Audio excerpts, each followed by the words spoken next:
আমরা যে দুনিয়াটাতে আছি এটা কত বড় জানেন? এই যে পৃথিবী, এটা একটা গ্রহ।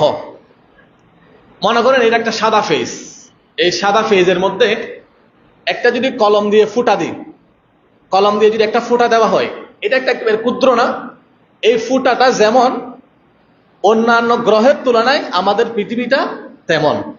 আমাদের পৃথিবীর চাইতে হাজার লক্ষ লক্ষ কোটি কোটি গুণ বড় গ্রহ হচ্ছে কি সূর্য। অনেক দূরে, অনেক দূরে হচ্ছে সূর্য। পৃথিবীর চাইতে লক্ষ লক্ষ কোটি কোটি গুণ বড়।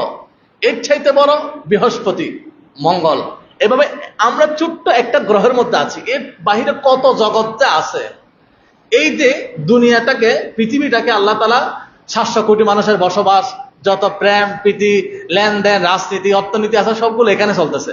তো এখানে এই পৃথিবী নিয়ে আল্লাহ নবী বলেন ইন্নাদ দুনিয়া হুলওয়া, দুনিয়া মিষ্টি, দুনিয়া মিষ্টির মতো, যত খাই তত খাইতে মন চাই। এই দুনিয়া কেউ ছাড়তে চাই না। বিল্ডিং আছে, এসি আছে, গাড়ি আছে, সবকিছু আছে, কিন্তু এগুলো ছেড়ে যেতে চাই না, কিন্তু মুহূর্তের মধ্যে চলে যেতে হয়। এটা অনিচ্ছা, ইচ্ছা করে পৃথিবী থেকে কেউ কেউ চলে যায় না। বলে ওয়াইন্নাল্লাহা মুস্তাখলিফাকুম ফিহা ফায়ানজুরু, এই পৃথিবীতে আল্লাহ তোমাদেরকে পাঠিয়েছেন কি জন্য জানো? বলে কেন? বলে ফায়ানজুরু কাইফা তা'লামুনা, তুমি কিভাবে চলো সেটা দেখার জন্য।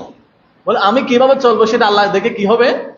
বলে তোমাকে আল্লাহ তাআলা একটা হায়াত দিয়েছে, এই হায়াতটা তুমি কিভাবে ব্যয় করছো এটা দেখার জন্য। বলে দেখে দেখে কি হবে?